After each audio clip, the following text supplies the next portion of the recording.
Diqqat, tezkor xabar. Tramp o'ziga o'zi suiqasd uyushtirgan bo'lishi mumkin. Kechagi otishmaning asl sababi topildi.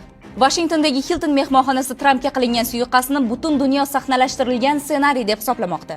Bunga sabab Oq uy matbuot kotibi Caroline Levitt o'zi bilmagan holatda Trampni sotib qo'ydi.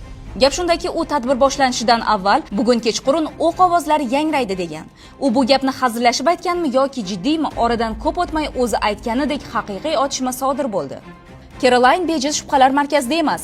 Gaplarga asos tariqasida gumonlanuvchining o'ta jiddiy, yaxshi qurollanganiga qaramay otishmada hech kim jabrlanmagani va aynan dalil bo'lgan video tasvirlarda gumondor paydo bo'lganda agentlar avvaliga uni sezmagandek bo'lgan. Keyin birdaniga o'ta jangovar holatga o'tib, tezkorlikni ko'rsatishgani odamlarni shubhalantirgan.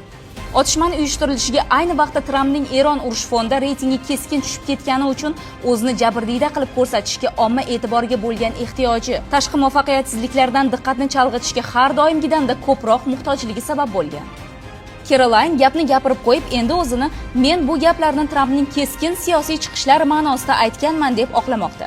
Gumonlanuvchi shubhalarni bir chetga surib, men bu ishni Amerikaning pedofil prezidentdan xalos qilish uchun qildim deb ko'rsatma berdi. Tabiiyki, Tramp o'zini men pedofil emasman deb oqlamoqda. Xo'sh, sizningcha bu tasodifmi yoki Trampning navbatdagi teatrimi? Fikrlaringizni izohlarda yozib qoldiring.